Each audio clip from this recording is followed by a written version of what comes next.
ezali pasi soki muto asepeli lelo na grâce présidentielle muto asepeli non ko sepela penzate pourquoi au comme on libre na sens ya liberté à mouvement na ba action na yo seulement que ce que ezalaki na ba condition moko ezalaka ke pour postuler pour la éligible pour voter il faut que casier judiciaire na ezala vide ce que vous allez bénéficier à grâce présidentielle au cause là toujours considéré comme si casier judiciaire non ebeba parce que condamnation est longueté déjà local la juridiction est condamné qui dit qu'à peine ba pesa ki avis na bango parce que tant avant ko étudier il faut batala avis à juridiction et condamné qui pour na nini kaka bato ba condamné qui déjà yé ba pesi pe avis favorable cas de grâce bango moko mtu ba condamné qui ce ba mona que non kaneza mama ba ko zo grâce té et comme appel dossier ngé comme pas président république mais le col a déjà ndeko éduque à peine a eu grâce présidentielle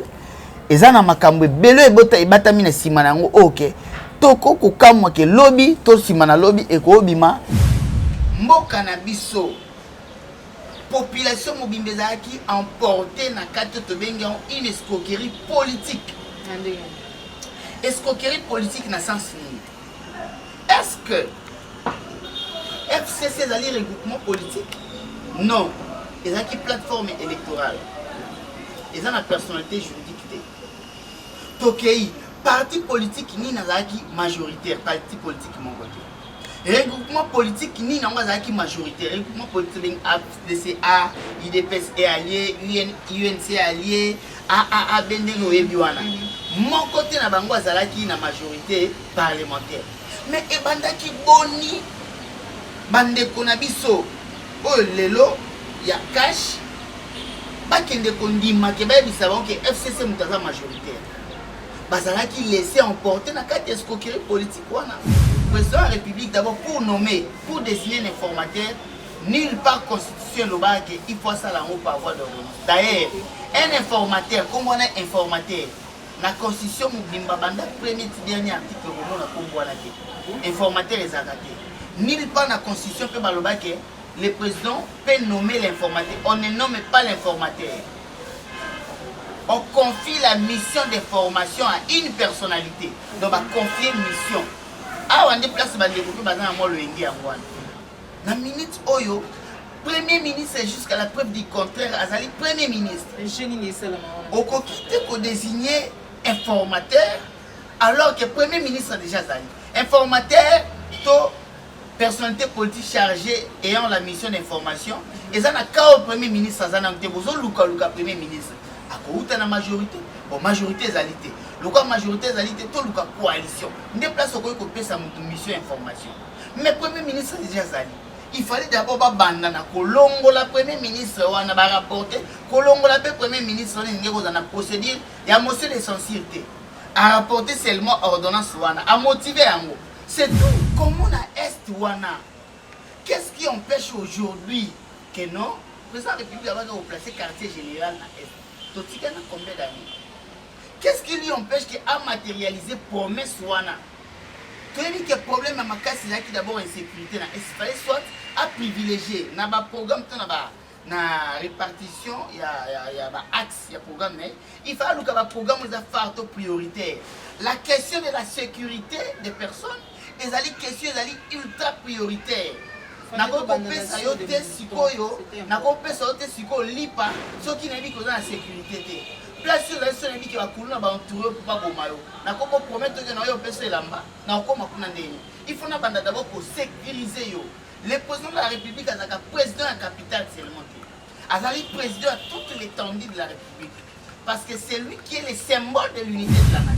Bande Kobalandi à la chambre de vérité, vous allez béler au côté de ce mandat pour Nabino, Boboto Namabota Nabino, bonne année pour Nabaïnyoso, Bozui Libakou Yakolanda, Maman Joël Kombe, Yakolanda émission vérité de tous côtés, Moukolo Malelo. Voilà, et c'est que vous allez toujours ma casse, vous allez béler, il y a au côté de ce mandat pour Nabino, Bofandi Liboso, il y a un poste téléviseur, Nabino, Bosimbi, iPad, téléphone, Bofandi Liboso, il y a un ordinateur, il y a un écran téléviseur, Nabino pour Nakolanda, émission Memela Gabino Maeta Limboka, émission vérité de tous côtés. Les lois azali vraiment na esengo makasi ya koyamba pour première fois na émission na ngai mona mboka maître Fata Kitichik po ete to soana ye maitali mboka na biso mais kasi na koyebisa bino ete azali avocat de profession azali bongo analyste politique indépendant azali pe bongo président ya fondation Secours de la jeunesse po ete to soana ye maitali mboka to lobela vraiment maitali mukemi beko to kolobela yango na kati émission mais to kolobela pe maitali informateur sans plus tarder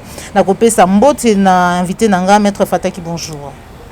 Bonjour maman Joël, bonjour na ba congolais nyonso bazolanda biso awa na mboka to na libanda ya mboka na présenter bino nyonso ba meilleur V yo moko pe na présenter ba meilleur V. Merci. Espérons que mobu oyo kozala malamu koleka mobu oyo ti koleka.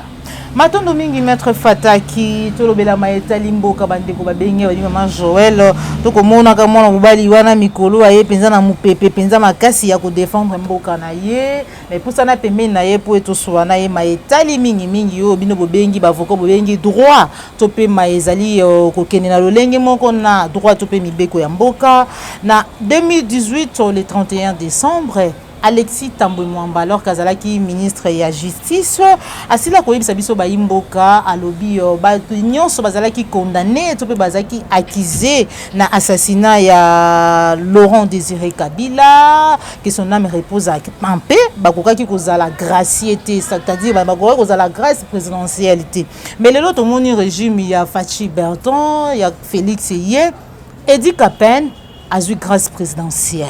Qu'est-ce qui se cache derrière tout ça? Ok, maman Joël, merci mingi pour la motuna na yo. Bande ko bazolanda biso na tango esengeli baye baete grâce présidentielle et bongisama déjà na kati ya constitution na biso na article 87. O epesa et accorda et pas président de la République droit ya ko gracier.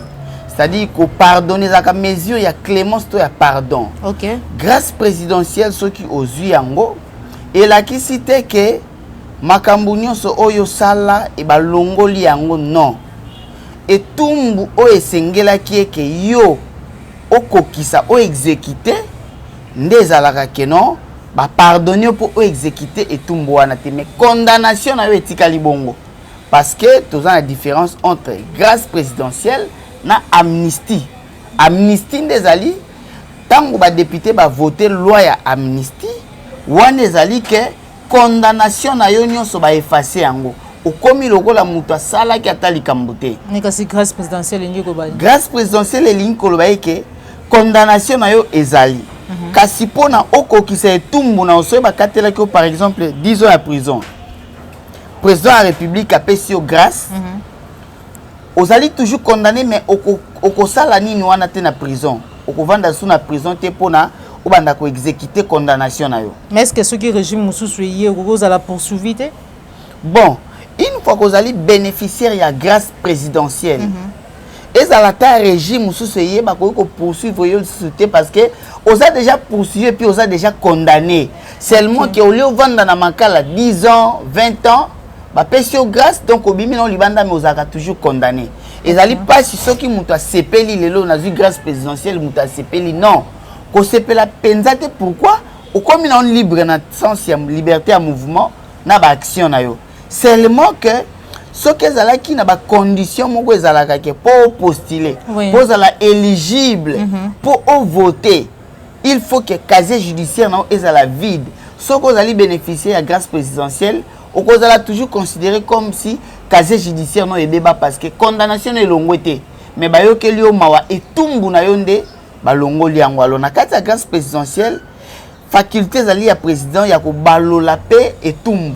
Ceux qui va condamner qui par exemple na 20 ans en servitude pénale, principal donc ça la prison. Président de la République na grâce à quoi préciser soit à balusi condamnation le vendre na prison ba paye surtout ba travaux forcés encore que na mboka na biso no ba organiser ba travaux forcés et cause à que ba condamner qui na peine de mort. Mais ce qu'on dit grâce présidentielle ba ko préciser na kata grâce que au lieu ba parce que peine de mort il faut pas bomayo soit par pendaison soit par fusillade des consorts. Mais ce qu'on dit grâce présidentielle ba ko préciser que non voilà au lieu aux à la condamner à mort ba paye par exemple 20 ans. Soit qui na 20 ans ba longoli on peut-être nyonso. Soit qui condamné à perpétuité mamso ba commission na 20 ans. Mais pour ndeko Edi Kapen to monique yazalaka condamné à perpétuité na makambo etali liwa ya musée. Oui. À côté ça ba demande to ba requête ya pona envie à obtention ya grâce présidentielle. Azwati. Mais azwati. Bizarrement le 31 décembre 2018, ndeko Alexis Tambwe Mwamba azaki ministre de la justice. Tant accordé une interview dans Jeune Afrique, alobi voilà le président de la République a se prononcé qui le 29 décembre a accordé grâce présidentielle na ba quelques prisonniers. Oui.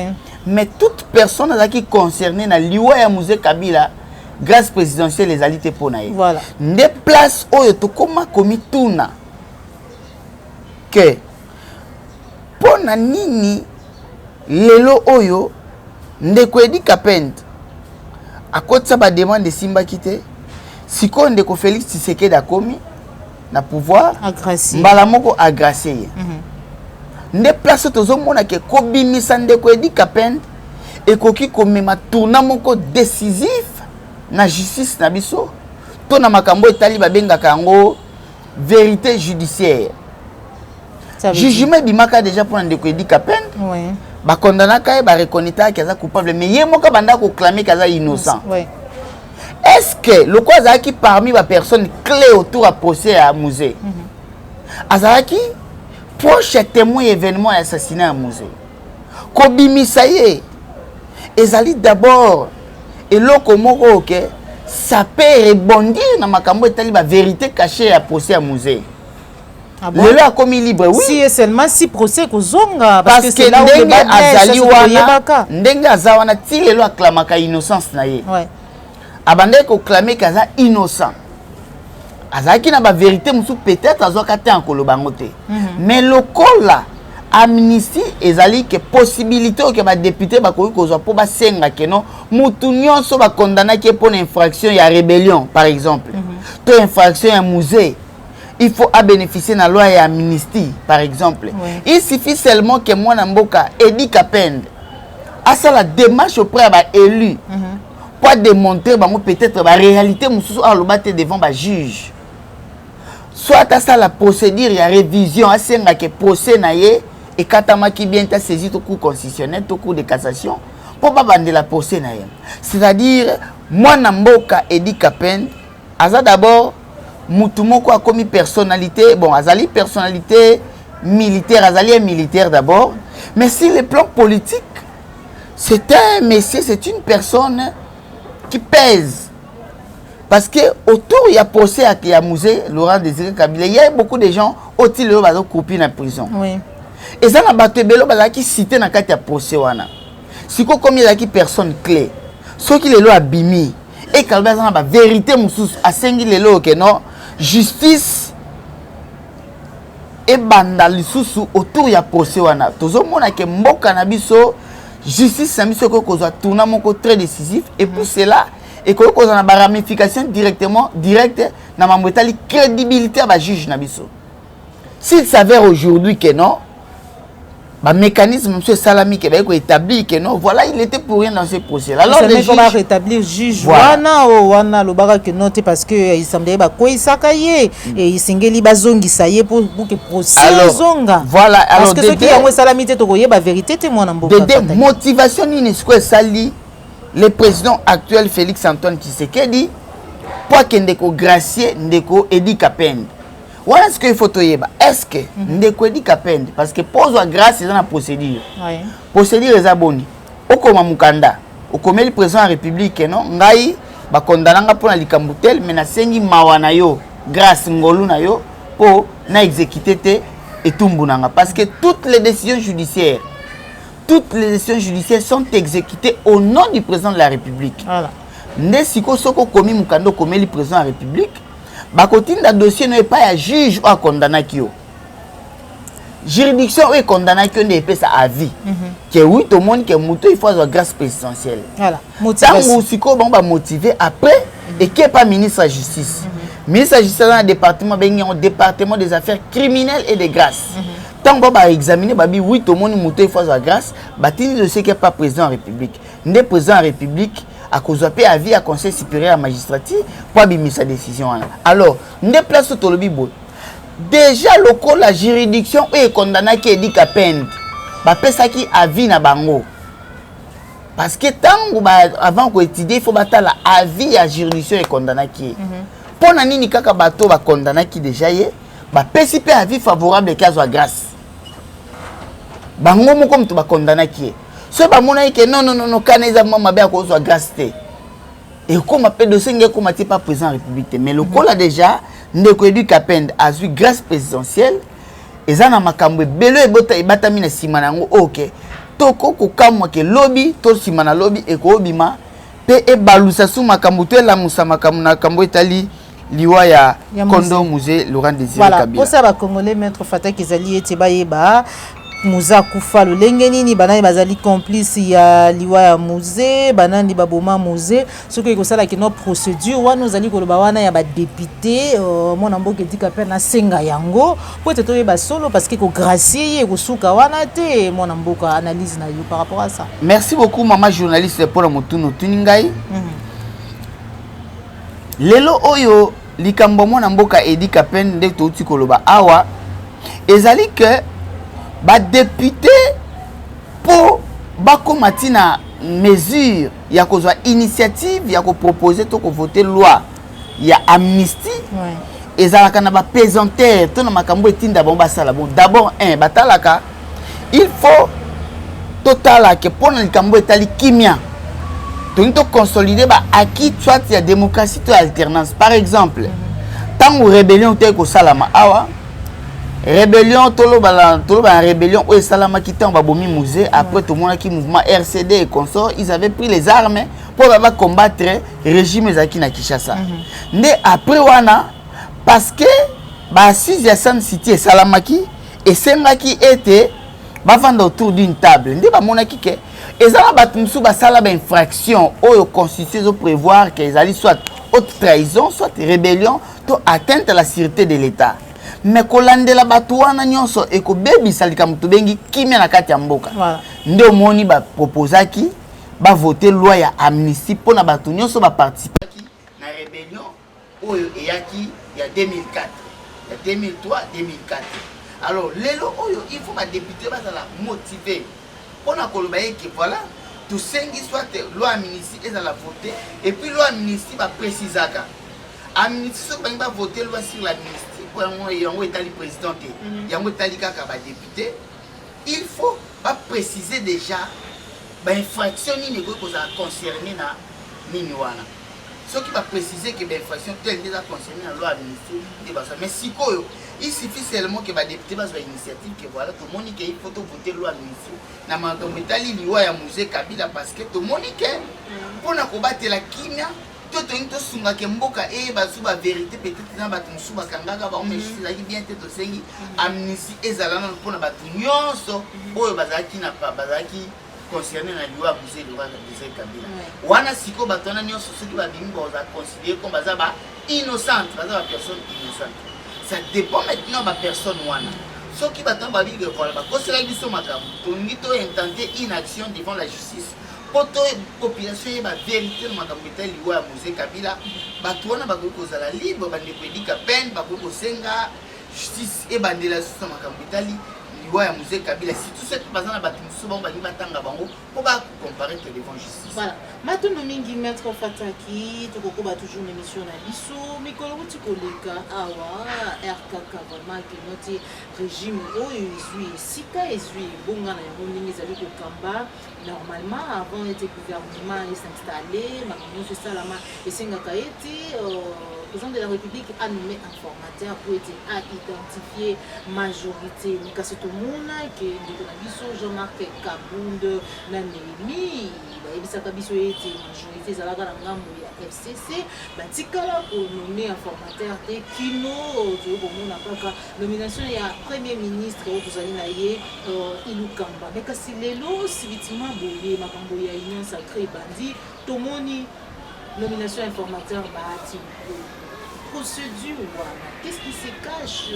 peuple la population congolaise va d'abord comprendre que mais quand nous expliquer biso makambo Merci beaucoup maman journaliste. Toza na mboka na biso na article 1er ya constitution balobi ke mboka na biso na kati ya ba limite ya ba frontière na nyonso oyo ezalaki depuis le 30 juin 1960 ezali un état de droit. État de droit lakisi ke ezali mboka oyo mobeko ezali likolo ya mutu nyonso. Mobeko ezalaka sélectif te.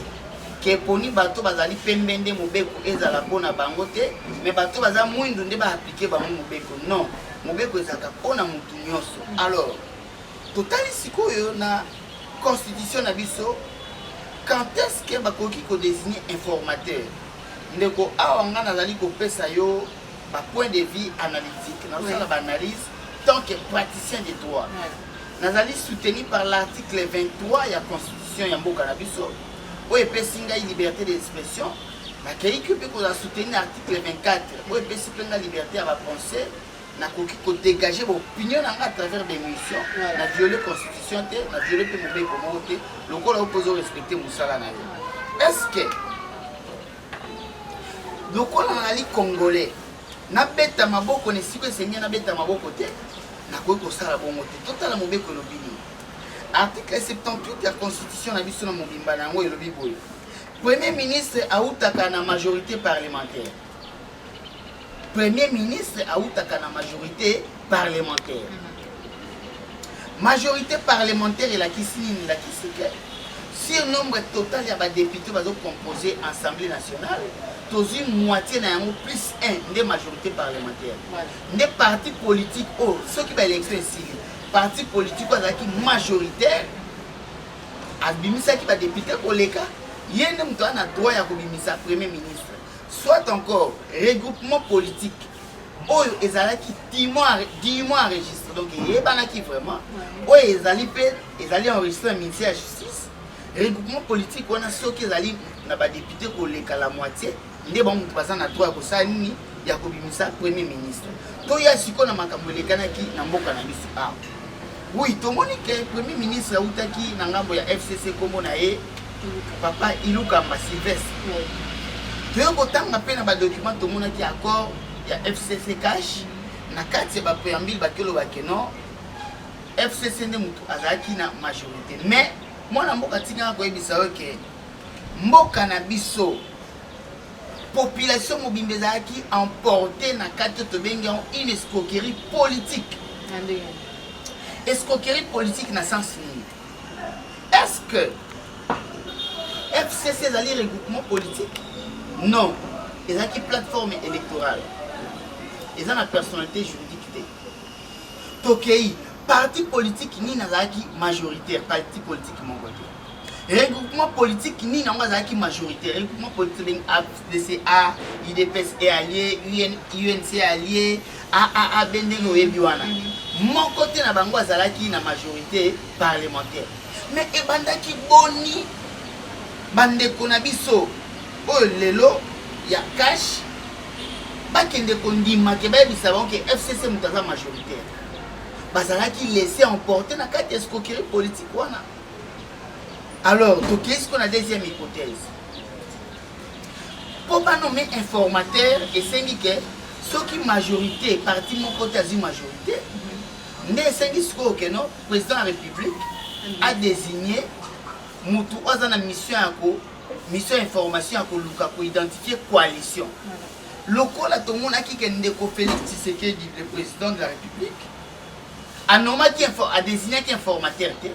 Automatiquement tu comprendre que non besoin de désigner informateur parce que il y a déjà battu la majorité. Et là on a dit ça qui président de la République FCC est en majorité alors que FCC est un regroupement politique. On déplace dans une escroquerie politique. Donc tout le monde a été emporté dans cette escroquerie politique alors que la majorité est quitté. Tondimi Siko Keno, Premier ministre Lou Kambaza qui déjà désigné, nommé comme Premier ministre. Il y a une ordonnance à président de la République. Une ordonnance à président de la République qui est acte moko et ça kilo makasi. Ezali parce que l'article 79 alinéa 3 constitution le président de la République statue par voie d'ordonnance. Né au Monisiko que non, le col qui ordonnance a nommé Premier ministre Ilou Kamba a confirmé que Bango basa la majorité. comment sikoyo lelo brusquement et comment makambo ke bazo désigner informateur toza na mobeko Congo eza ya biso nyonso il faut to analyser mais na communiquer côté wana tikanga na biso que président de la République d'abord pour nommer pour désigner un informateur nulle part constitution lobake il faut ça là par voie d'ordonnance. D'ailleurs un informateur comme on est informateur la constitution mobimba banda premier dernier article au na kombo wana te informateur les agaté nulle part la constitution peut balobake le président peut nommer l'informateur. On ne nomme pas l'informateur. On confie la mission d'information à une personnalité. Donc on va confier mission. Ah, on a des places dans le India. Ah, le président a violé la constitution à côté de la place tous les les alliés de Kaki. Pour nani ndeko ilukamba azali wana. Il fallait que le président au biso tokani sifala sala. Azwa ordonnance. Ou ils allaient quoi abroger ordonnance soit désigné qui ilukamba. A motivé à moi le bac voilà. En réalité, après l'investigation, tout le monde dit que c'était sur base d'erreur d'appréciation. Nous avons dit que FCC est majoritaire alors que le regroupement est majoritaire. Alors, le cas de l'erreur, fraude des alaki, il y a un principe général, il y a droit, il y a un adage latin, il dit oui, fraus omnia corrupit. Et là, qui la fraude corrompt tout. Ce qu'on a le pan, moko nanzela ya fraude, on va dans le pan après 20 ans. Atabat baïba ils a le pan, mais ce qu'on a découvert que aux autres nanzela fraude, et même ici qualité de la propriétaire, le pan moko il boto la mike na mokolo le pan. Alors ah c'est que le président devait faire les alinini, a ordonnance a constaté que oui, certainement c'était par fraude qu'on nous avait présenté que FCC la majorité. Dès qu'on a un longoli, na rapporté ordonnance wana o etia ki ndeko iluka mbako premier ministre nde siko na sali nini na so désigner informateur. Il y a nommé à désigner informateur alors que gouvernement iluka nde place oyo mema siko confusion ya wana. Na minute oyo premier ministre jusqu'à la preuve du contraire azali premier ministre. Au kokite ko désigner informateur alors que premier ministre déjà zali. Informateur to personnalité politique chargée ayant la mission d'information et ça n'a qu'au premier ministre ça n'a pas besoin luka premier ministre à cause de la majorité bon majorité égalité le cas majorité égalité tout le cas coalition des places au côté sa mission information mais premier ministre déjà zali il fallait d'abord banda na kolongo la premier ministre wana ba rapporter kolongo la premier ministre ndeko za na procédure ya motion de censure à rapporter seulement ordonnance wana à motiver yango. C'est tout. Voilà. Ce qui le quoi a désigné informateur et que l'informateur a désigné, topé, a identifié nouvelle majorité et que c'est que notre majorité wana na majorité wana de sengeli abimisa premier ministre. Ce qui est tombé que non azali na ngambu ya cash to bandingi wana. Est-ce que à ça la ningeni ne senga ki luka mba démissionner alors ce qui luka mba bongo démissionner qu'est-ce qui va arriver? Mboka na biso peut-être bat bazomona na ngote maman Joël nazoyebisa yo lelo ndenge nga nazali komona après ba analyse tout ça sur le plan des droits peut-être tous mesurer te portée réelle ya ba conséquences e ko kozaka sima na mboka na biso. Imaginez-vous que premier ministre azali ordonnance elongoli na nuyete parce que azali on a par voie d'ordonnance. Il n'y a pas aussi une motion, il y a censure, n'a pas assemblée. Oui. Mais coexistence, il y a premier ministre qui a démissionné peut-être. Bah de désigner plein d'informateurs. Mbala liboso na monde. Na histoire politique mondiale, non mais ça la matière. Maître Fata qui va jurisprudence union sur créer les logos, créer le tout s'attend de ni venir. Tozali na intérêt à combattre la mboka na biso, tozali na intérêt à kosunga ba konzi ya mboka na biso. Et que basunga pe biso ke to batela kimia na mboka na biso. Il fallait d'abord que balobela bandeko ya FCC pole les vérités qu'il y a eu la fraude na désignation de Koilukamba. Babi misa ordonnance par le président de la République et l'Ongola. C'est le président de la République qui devait prendre un acte à une ordonnance parce que na droit administratif pour na kokoisa une ordonnance tozali na soit abrogation soit retrait, vous voyez, lorsque on retire l'ordonnance au Ezalaki, on peut s'amoutrer pouvoir, Mbalamoko moutrer son pouvoir. Soit par exemple, il y a une autre ordonnance et abroger l'ordonnance sur le pouvoir. Mais quand il y a un pouvoir, c'est qu'on désigne un formateur, pour qu'on dégage une nouvelle majorité, vraiment, tu es dit que tu as reproché le régime passé.